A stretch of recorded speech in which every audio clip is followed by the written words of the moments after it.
We're going to go ahead and get started with our first speaker. Stephen Catoe is the Alzheimer's Texas Education and Consultation Specialist. Stephen began his career in gerontology in 1998 after having been a successful manager and later retail store owner. In 2003, he began working as a memory care director. Stephen holds certifications in gerontology and gerontology case management. He's a certified activity director, assisted living manager, validation therapy trainer, and positive approach to care trainer and dementia coach. Will you please put your hands together and welcome Stephen Catoe.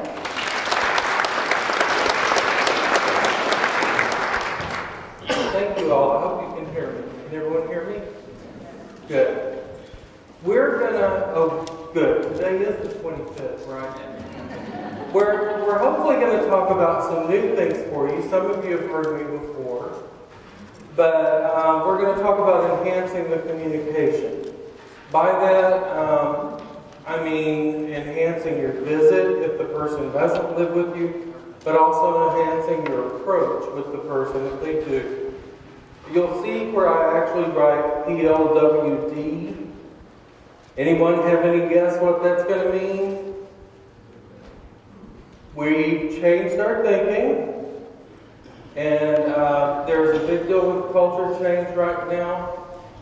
We no longer refer to a person with Alzheimer's or a person suffering from Alzheimer's or has Alzheimer's. It's a person living with dementia.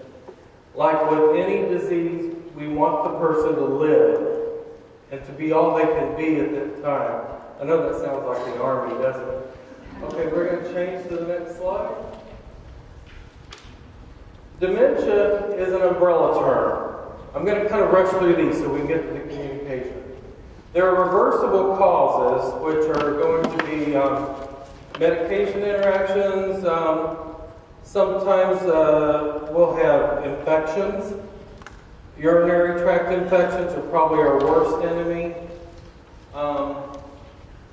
Even alcohol-related can be reversible, but it can also turn into a permanent dementia that's called Korsakoff syndrome.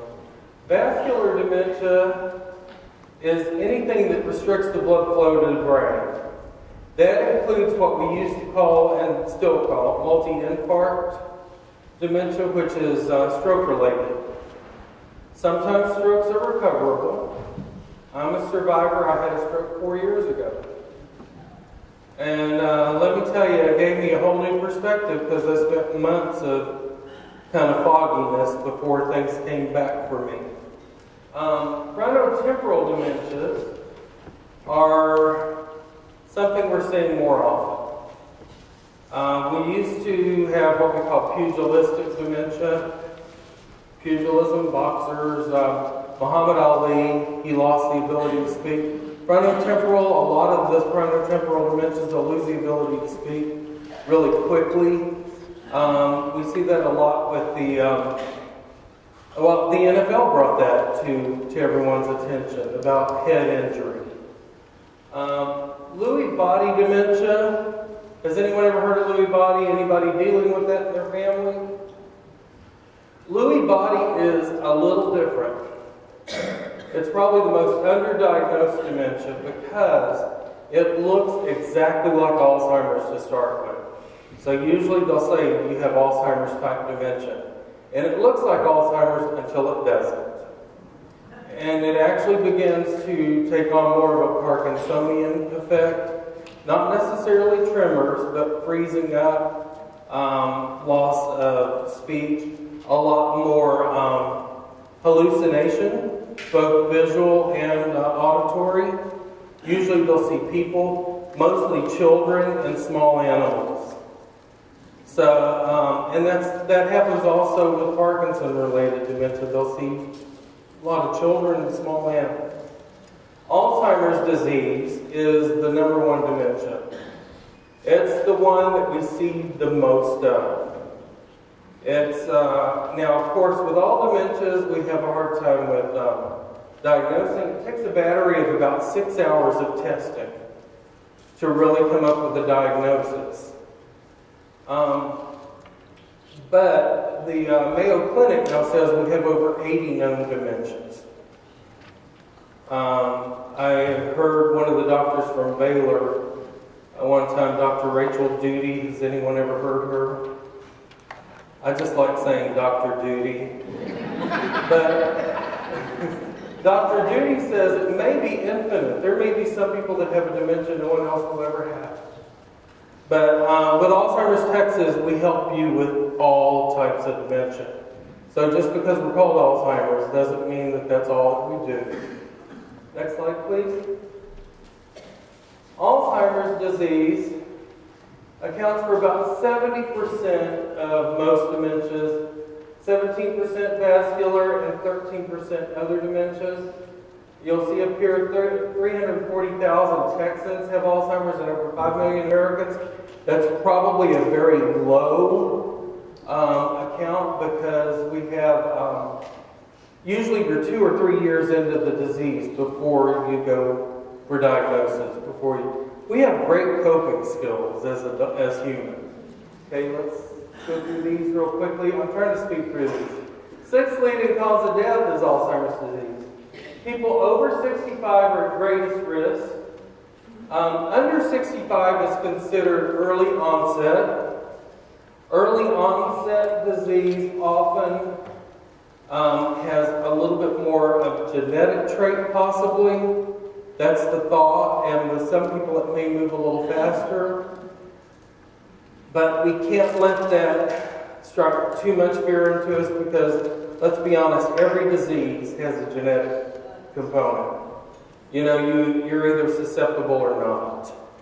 So, typical duration is 4 to 10 years. I've heard of people lasting 20 years or more, but not that often with Alzheimer's disease.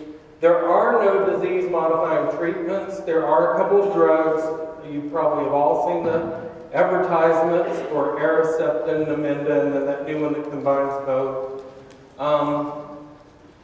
Aricept is of a class that's called cholinesterase inhibitors, and we think that that may help the plaques to not form as quickly, but there's not really enough proof, even though it's been around for 30 years. Or at least the cholinesterase inhibitors. Memantine or Namenda affects the glycogens in the brain, and that's another theory. But they don't slow the disease process down. They may relieve symptoms for a period, and that's one thing doctors, especially GPs, will put people on them and just leave them on it. But it's only effective for a period usually. Some risk factors can be controlled, but it can't be definitively prevented. Okay, next slide, please. Look at the difference between the healthy brain and the Alzheimer's affected brain. We shrink about a third of the size in brain size. Teepa Snow, who is one of has anyone ever heard of Teepa Snow? I'm going to talk about her work. Teepa Snow, she's spent 30 years as an occupational therapist, and we're going to do a lot with her communication, as well as Naomi File, who created the File method of validation. Teepa, this is kind of a horrible thought, but it's true. If our head actually shrunk in accordance with our disease, people would treat us differently. We don't look at someone with Down syndrome and see a person that is going to be able to fully function, with reasoning and mathematics and everything. And by the way, Down syndrome actually has some correlation with Alzheimer's disease. A lot of studies are going on. The genetic component APOE4 is also the genetic variant that causes Down syndrome.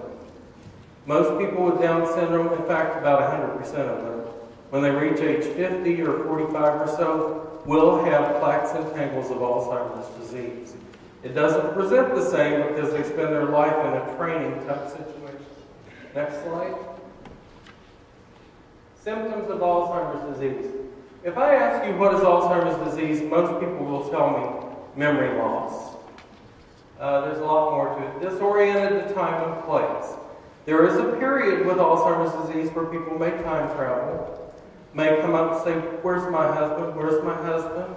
And he's been dead 10 years because of the time traveling event. Problem with planning, problem solving, and lack of focus, that means completing tasks. You can say, let's get ready to go to the doctor, and they'll partially get started and then stop. Language problems, we're really going to talk about that. Misplacing things and inability to retrace steps. Misplacing also includes hiding things and accusing people of stealing them. Loss of visuospatial skills. We're going to talk a lot about the vision changes. Difficulty with old skills and familiar tasks. And mood and personality, which changes as well as withdrawal. You folks that actually may go here or the church you go to, you may notice some of your older folks stop coming.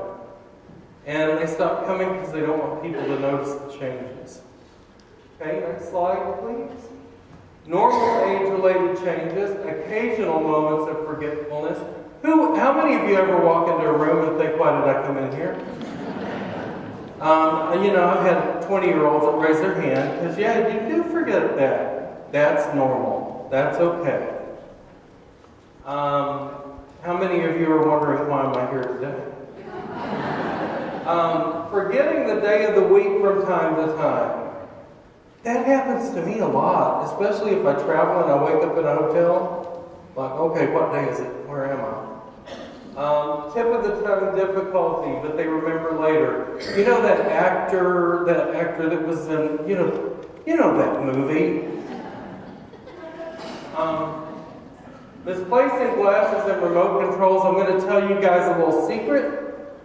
Hearing aids too. Look in Kleenex boxes.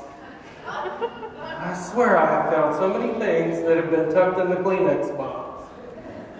Frustration, irritability, and keeping character when routine is disrupted.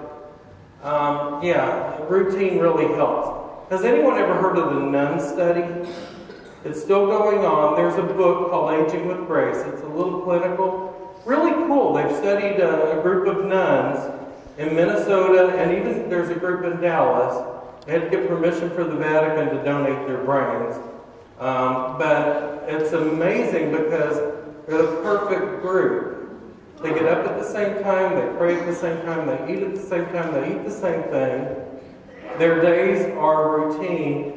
And upon autopsy, there was one that was 102, I think, and she was working in the gift shop. Yeah, she had difficulty making change. Who at 102 wouldn't? But when they autopsied her brain, she was actually in the very latest possible stage of dementia. But she functioned because of routine. That's why I say it presents differently with people with Down syndrome, because of their routine. Needing occasional help with familiar technologies. I can't tell you how many times I couldn't reach my mother and I had to call her neighbor. And they would go over and she would have the television remote hung up on the phone receiver to charge. And her phone would be dead because they were the same size. Slowing down and not as many activities. Not enjoying things that they've enjoyed before. Next slide. Here we go. This is the stuff that I love working on. Visual changes. I'm going to ask you guys to do something, and you don't have to, but you may want to. Would anyone like to volunteer to come up here and be my person with dementia? Somebody come up, please. Okay. I got two. Okay. If you'll come up. And you can come up too. Early dementia. Now, when we're in our 20s, our field of vision wide open. We see peripherally perfectly. I mean, my fingers are wiggling now. I'm 56. I know I'm wiggling them because I feel it, but I can't see them. In our 40s, our vision field comes in like this. We still have peripheral, but it's not as clear. In our 70s, it comes in like this. The field of vision is much smaller. Now, with dementia, early dementia. And Teepa Snow, the one I mentioned before, she's worked with a number of doctors at the Pines of Sarasota, and Dr. Alan Power, who I'm going to talk about a little later. All of these doctors are agreeing with her that this is happening. If you'll all do this, like scuba goggles, no, not like binoculars, I see binoculars, but like scuba goggles. Not binoculars, scuba goggles, like that. Yeah, open up. That's what early stage dementia sees. You see right in front of you. And, you know, so somebody walking up to you can be pretty challenging. Now, mid-stage, we're going to go binocular with our vision. Now, binocular, we're still getting two images bouncing off our occipital lobe, and they're still being interpreted, but they're interpreted a little slower. So when we're in binocular vision, and we as Texans tend to go right in and start touching or start hugging. So I'm going to do you this time. Do this. Okay. How does this feel when I come up to you and do this? You love me. but it is pretty invasive, isn't it? I did a talk in Bastrop last week, and I had this man, this little country man that was a farmer, and he stood up and he was doing that, and I walked right up on him, and I said, "Does that bother you?" He goes, "No." And a little later, his wife came up. She said, "You know what he said to me?" I said, "What?" She said, "He said you scared the heck out of him, but he wasn't going to let you know that."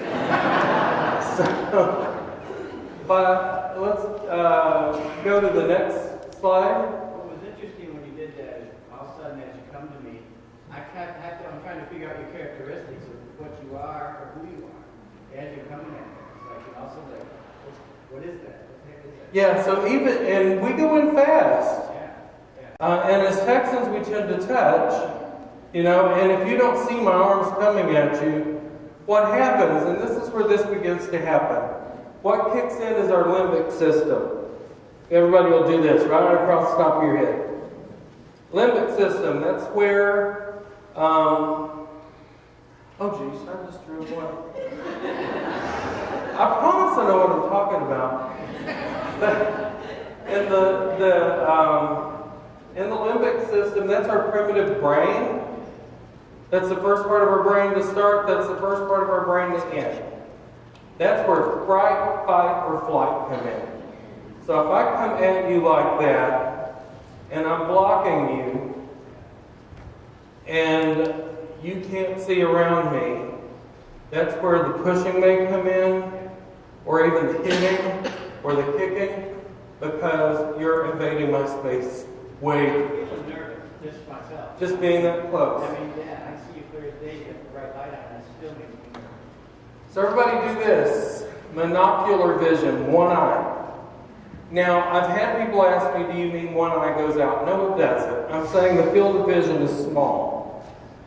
There are two kinds of vision with a monocular vision because we're going two-dimensional now. So there's, look at me.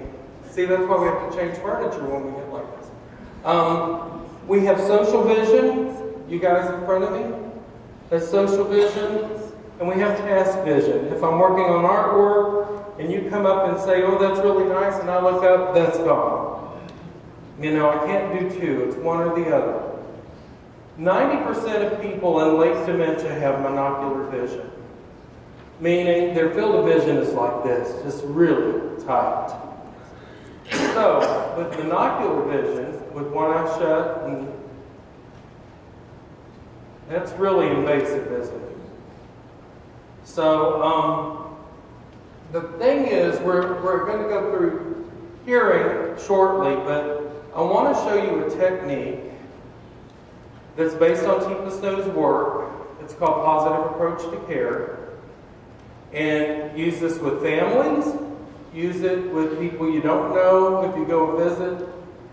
But I'm going to try you first, and I'm going to have you guys do this together, okay? So the person with dementia. I start out, stay there, I start out at public space, about 2 arm lengths away. Name tag, if I have it, if I'm a professional, is going to be on the right. I'm going to raise my hand. I'm not going to wave my hand. I'm just going to raise it because that's going to get your attention here. Hi, it's me, Steve. I'm going to reach out. Now, if he reaches back, I have permission to go in. If he doesn't, I'll show you what to do next. We're going to slip into like a gang handshake here. You know, slip to where you're holding like this. Let's turn to where you're facing folks a little better. And we're slipped like this. I'm going to step to his side where he can still see me. I'm in a supportive stance. I'm not in front of him. The amygdala, the limbic system is not kicking in as much. If he's not looking at me, and I need to get his attention, a couple of hand pumps will get him to look over at me. If I need him to go with me, a scapular cue on the scapula, say, come with me, will help him to do that. The neat thing about this technique is if you're helping someone with a task, like getting dressed or getting undressed for a shower, there's something about flat pressure directly onto a joint that can pull the brain to thinking they're doing this. If I'm helping him to get dressed and he feels, my hand, but I've got pressure there, I'm doing the buttons, he will literally feel like he's undressing. Like he's doing it himself. If I'm helping someone to eat, flat pressure on the joint. Big gesture out till he opens his mouth, then I go in. So is that new for anybody? We're all taught to approach from the front. We're still approaching from the front, but we're not staying in the front. So any of you that will like to stand up real quick and try this in pairs, try it. Come on, some of you do it at least. You guys try it. Who's going to have, somebody decide who has the boots and who doesn't. Okay, about 6 feet, public space. When we move in and the handshake, that is personal space. When we have our hand on someone, that is intimate space. Anyone think you can do this? Practice it. Practice it with your spouse. Practice it with your friends. You'll begin to be able to do this just without thinking. Pretty cool, huh? How many have had a difficult time getting your loved one to get dressed or undressed or get ready or whatever? It doesn't work on everybody though. Then you slip into the homie handshake, there you go.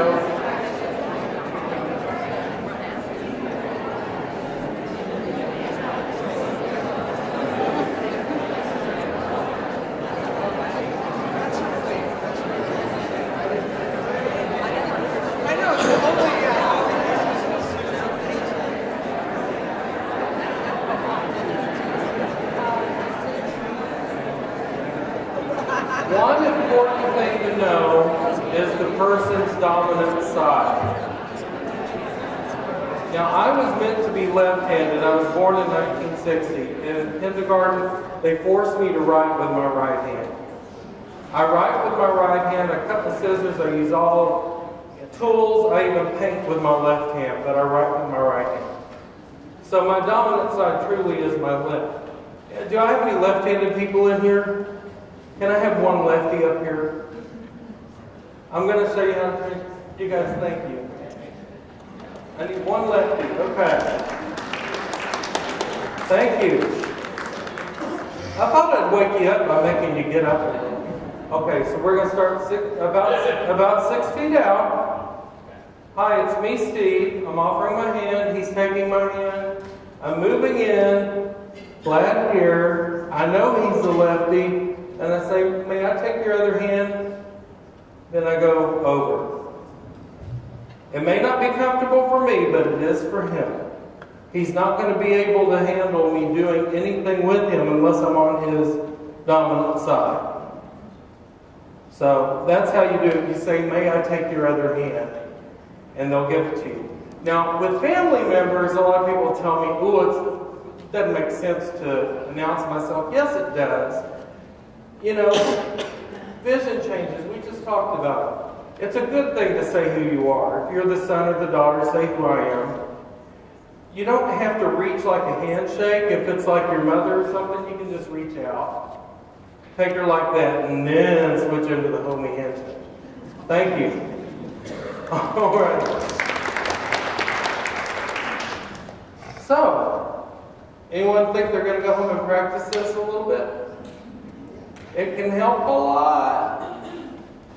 Now, I said some people may not do well with this. If they don't reach back, you do not have permission to go in. Tipa she does gems, and she calls that a diamond because they're a very precious stone, but they're hard, they can cut, but they respect authority and they're authoritative. So when a person is in that personality, the best thing to do, if they're seated, well, can I sit here and talk and pull up a chair about 6 feet away and just a little cock to the side there and sit down and start talking? When you see them warming up to you, you can reach out for their hand. But if you try to reach somebody and they don't reach back and you go ahead and go into their space,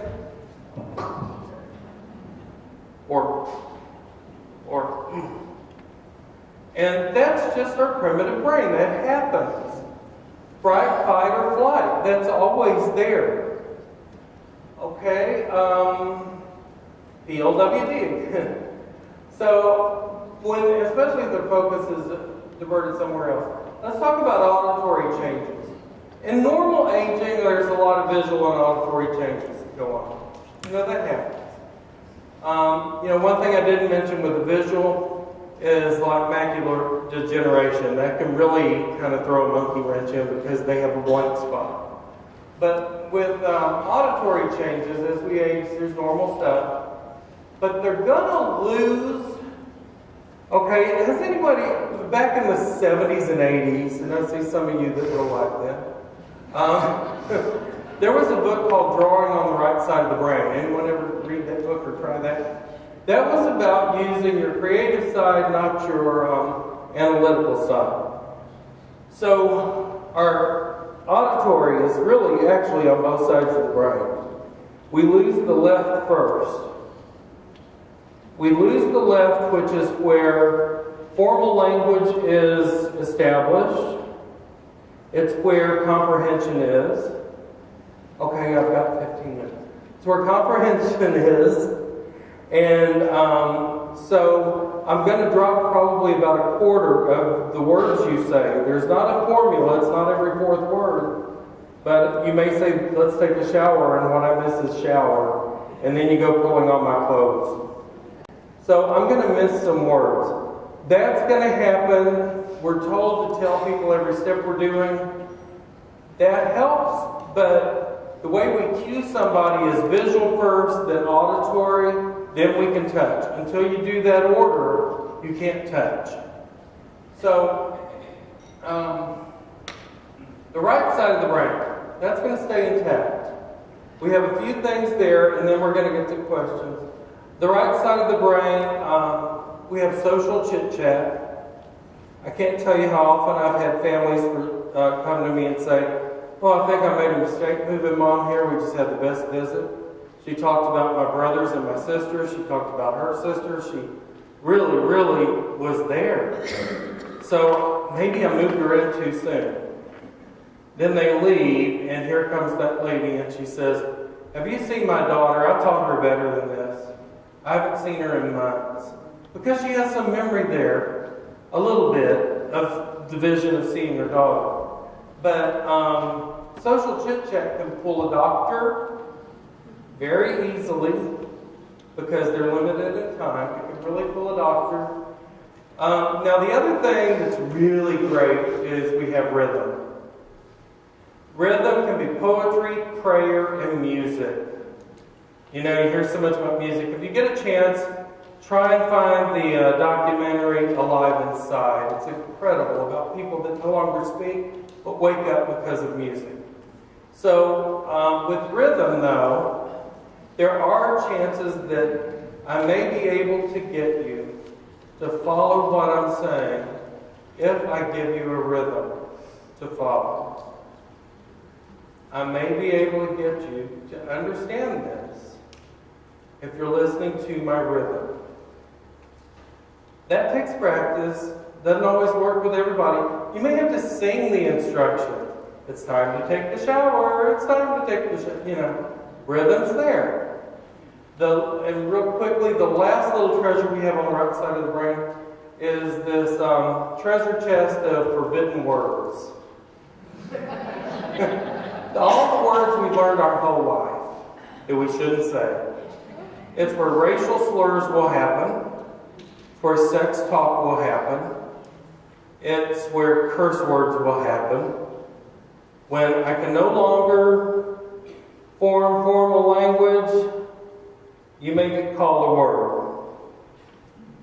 Or, I always give an example. I had a gentleman that was a colonel. And one of my girls that worked for me said, every time I try to give him a shower, he grabs my behind. And I said, okay, let me stand outside and listen. So I'm listening, and she says, okay, Colonel, let's get your clothes off and get in the shower. That's an invitation to a really intimate thing. So that's what he heard. And so that's where that was actually a sexual action, not just sex talk. Sex talk can happen. I've had a lady with frontotemporal that was writing me love letters.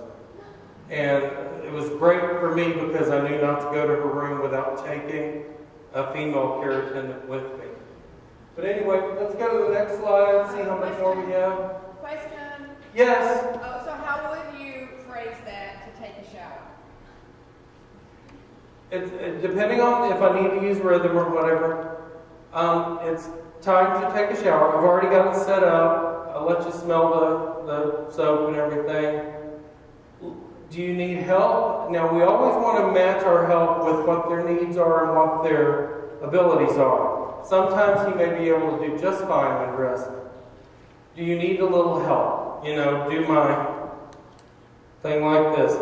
And I'm going to hand you a washcloth and say, you do everything you can, and I'll help. I'll do your back and your feet, and, allow them to do as much as they can.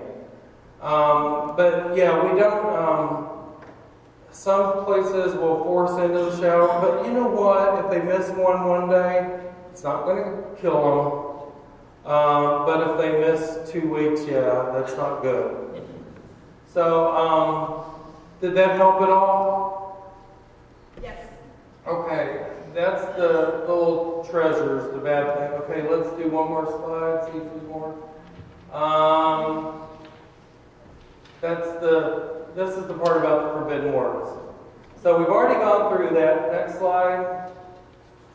Communication symptoms, word finding difficulty, repetition of words, phrases, and stories.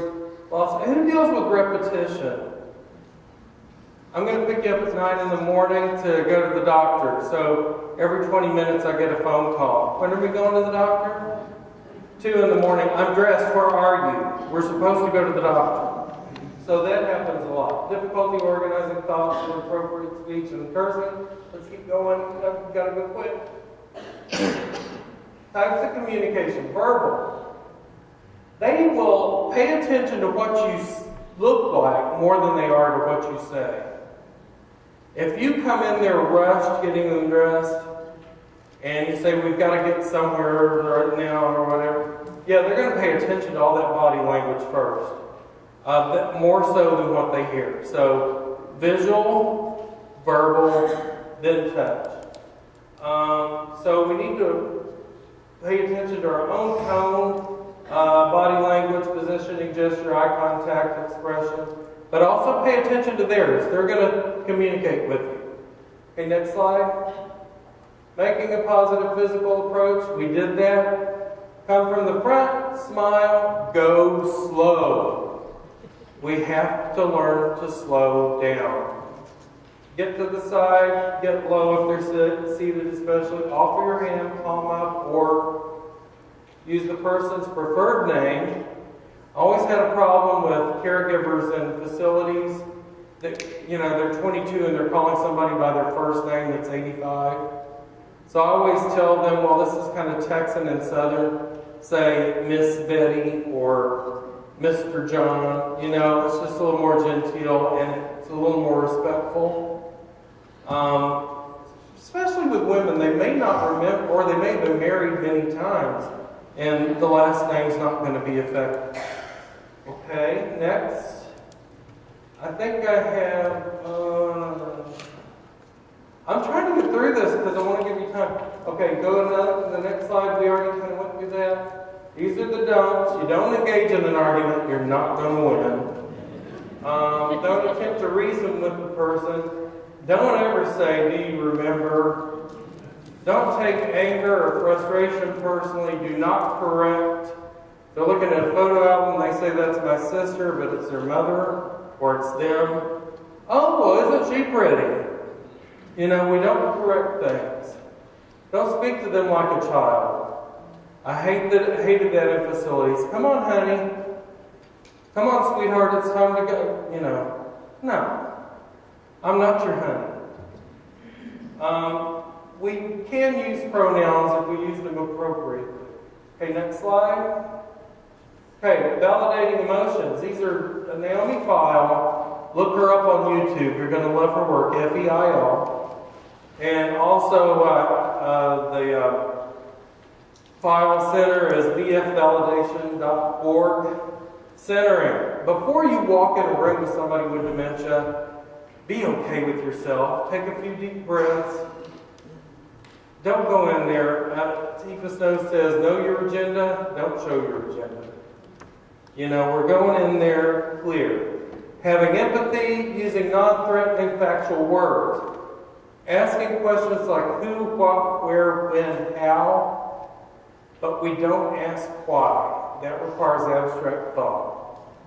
The next slide. Okay. Wait a minute, I did go back one. Rephrasing. Somebody, I need to go home. I need to go home. I really have to leave. Will you take me? I need to go home.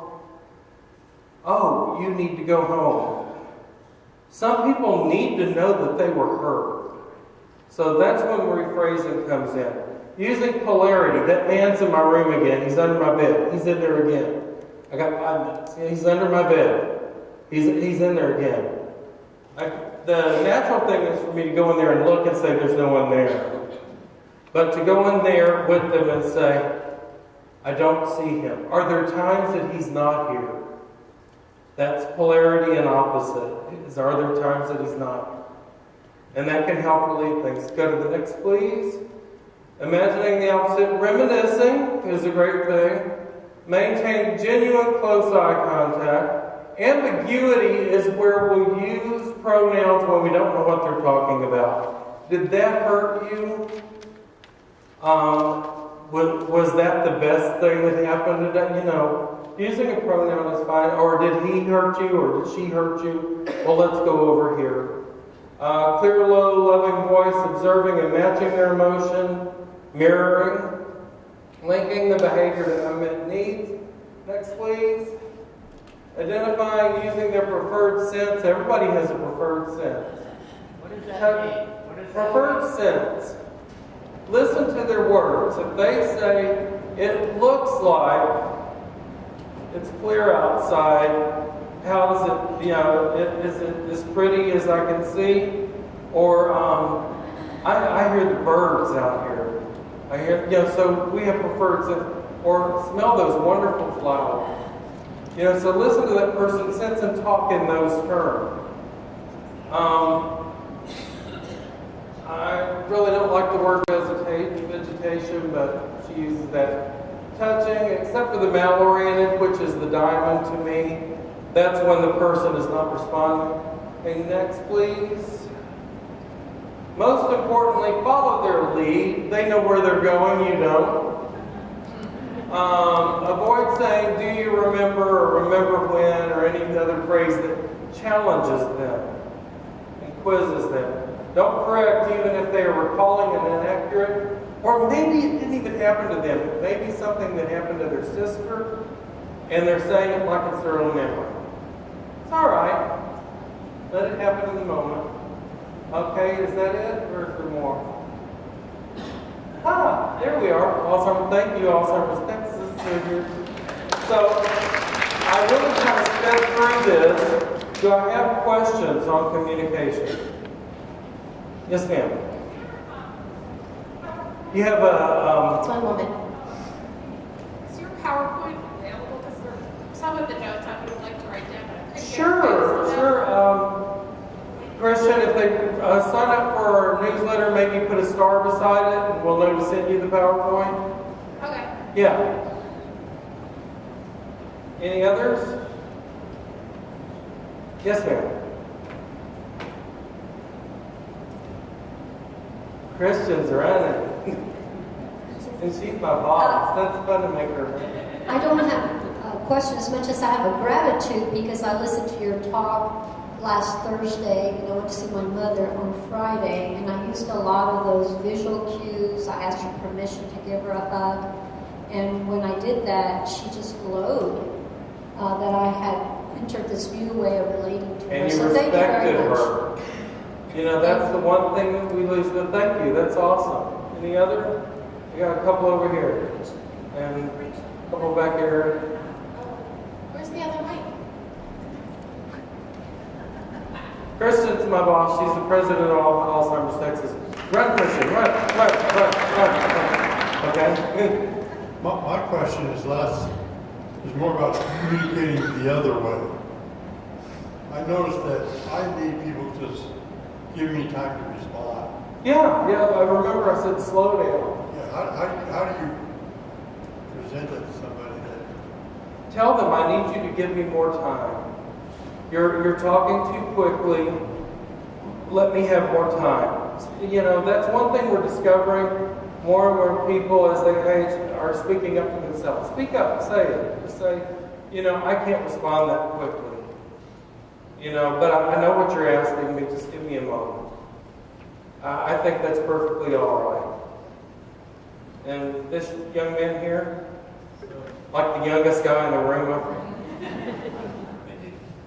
So I work in the hospital, and I just want to ask you how you would handle this situation. I had a patient who had severe short-term memory loss.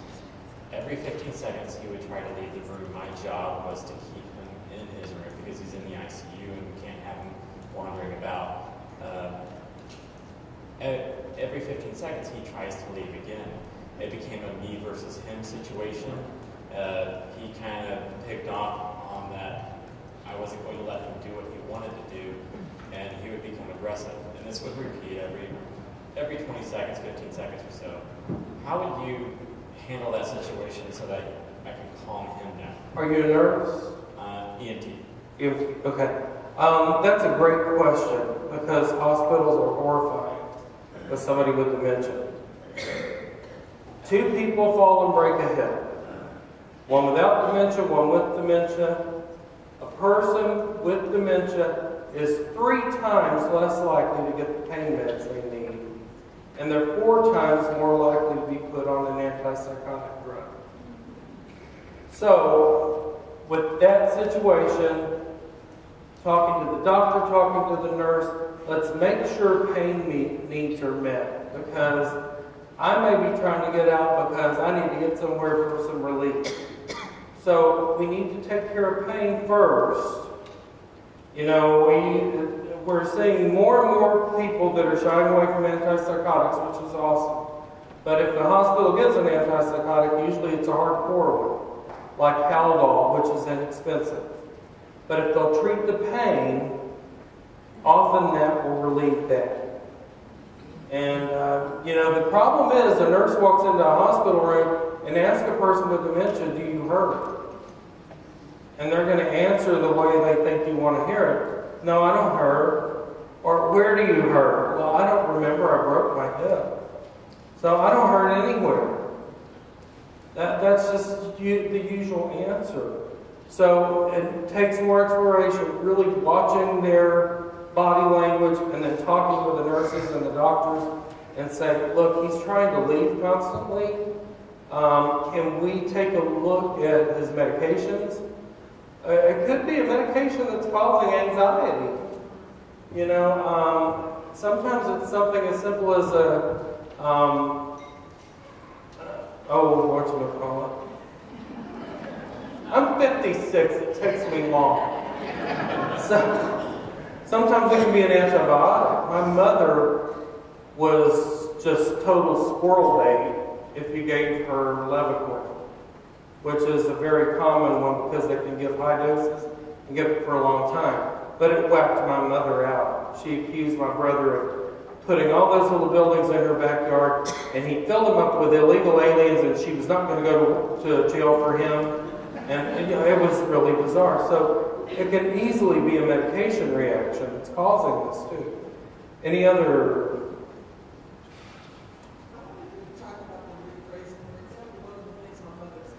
Is that on? I can't hear it.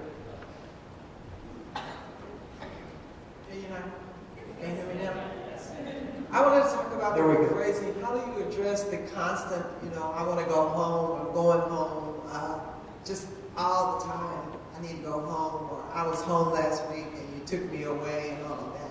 So, Remember the questions I told you can ask, and I did it really quickly, and I apologize. I usually do like 2-hour workshops. But tell me more about that. You know, Mom, we haven't talked about home. It's usually where they grew up. It has nothing to do with where they lived with your father or whatever. That, depending on where they are in their disease process, I mean, and I'm not saying this because we're in the church, going home could mean I'm tired of this, I'm ready to go. You know, I want to go home. Or it's usually the home they grew up in. You know, Mom, I never saw where you grew up. Was it brick or was it made of wood? Then go on in further, explore further. What did your mother teach you at home? You're a great cook. Did your mother teach you to cook? Did grandma teach you to cook? Use the name. Yeah. And really explore, and exploring that. And even exploring that while you're walking, going for a walk if they're able to, around the block or whatever. And let them just really process home. By the time you get back, go in a different door. You went out the front, go in the back. They've been home. You know, people need to process things. Any other questions? yes, over here. Over here. Oh. I'm referring to what you said about miss a day, about their shower, a day or two, but not 2 weeks. I work in an assisted living.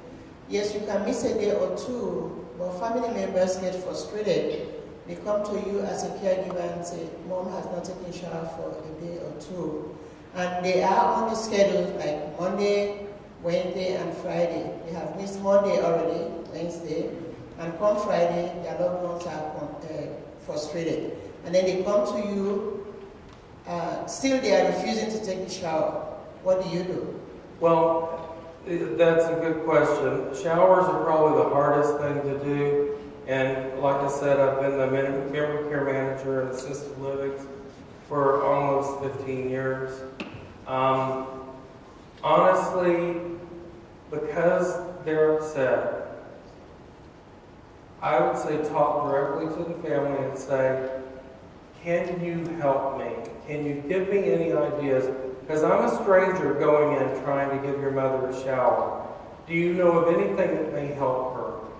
Would it be better if I play, music in there, whatever? Tell me what might help, because I really want to help your mother.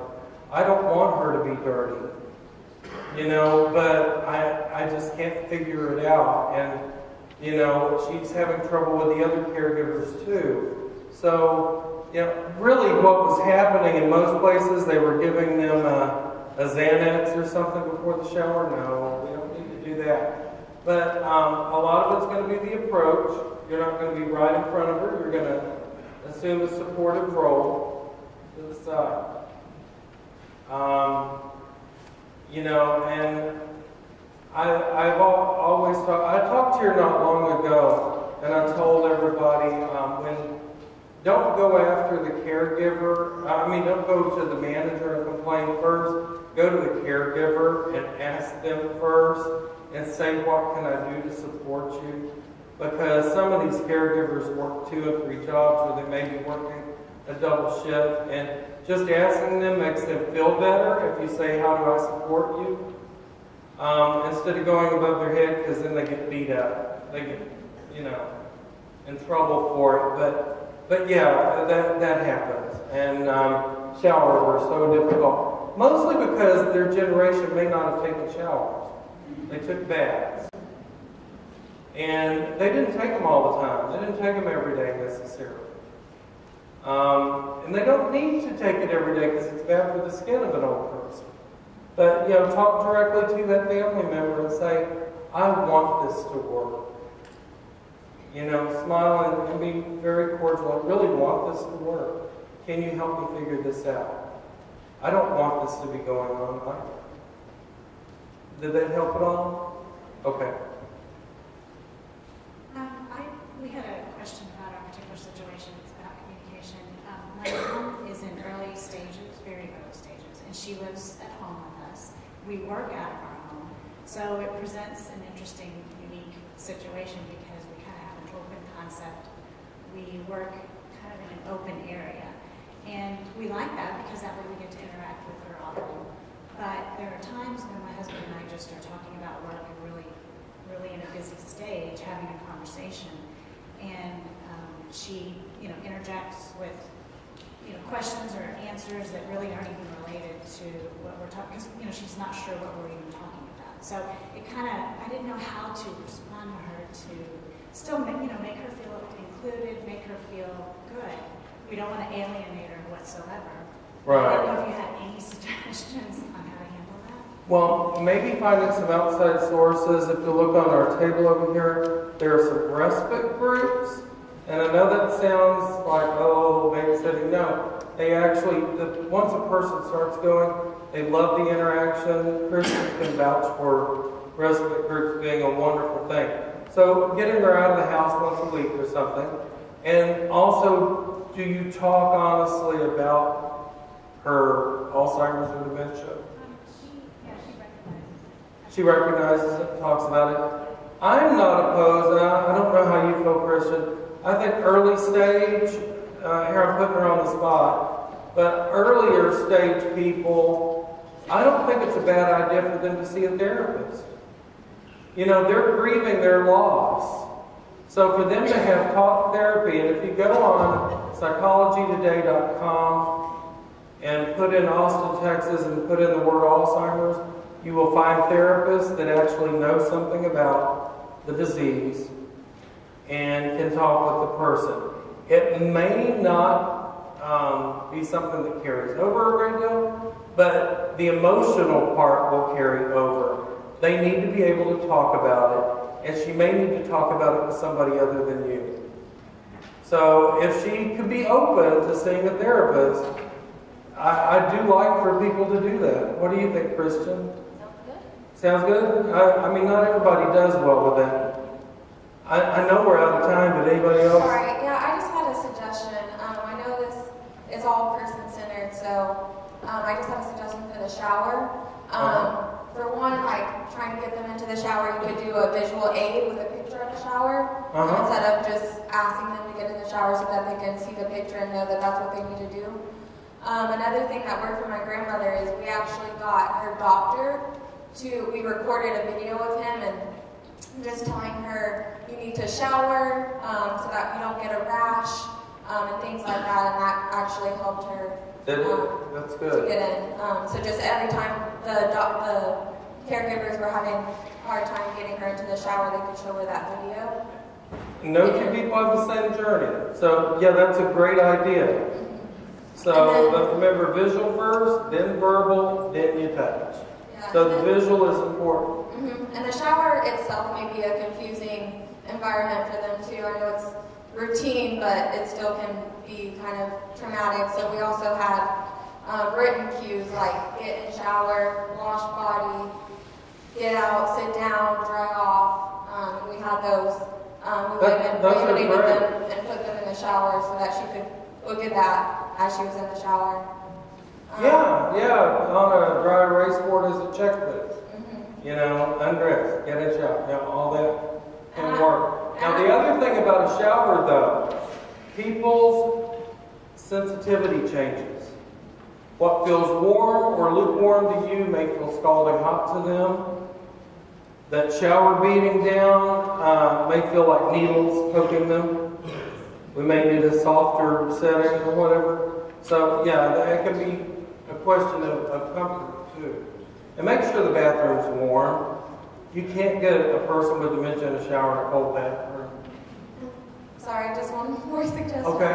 I also found that when people are confused about, like he said about the hospital, the guy trying to get out, or you know, like your mom asking you to go home, is to maybe, again, visuals tend to help, but just saying you are at blah, blah, blah, you are here to get medical treatment until you get better, things like that, just so that maybe put it on the door, so that when they do try to get out or anything, they're able to see that big enough for them to really get their attention. Maybe Notes make from a family member that say you're here to get better and they're taking good care of you. That can help, you're right. Real quickly, I told you I was going to tell you what G. Allen Power says, and I'm running a little over, but this I think is cool. Dr. Allen Power, P-O-W-E-R, not Powers, but you'll find him on YouTube and stuff. He plays folk music. I wouldn't watch those. But anyway, he is the author of Dementia Beyond Disease and Dementia Beyond Drugs. Those are two of my favorite books. But he redefines dementia. He says, with all diseases, we tend to define it by the disease and by the symptoms. With dementia, the best definition I've ever heard, dementia is a shift in the way a person experiences the world around her. What we need to be looking at is not the task, but how they're experiencing what we're doing. And we need to know when to back off. So it's looking at it from the other side, really understanding what they're experiencing. And it can take a while to figure that out, but you know, their experience with us is really what matters. Anything else before I run and hide? No, just kidding. Okay. Let's we gotta go ahead and move forward so Okay. we stay on track with time. So let's hear it for Steve and Catoe. Thank you.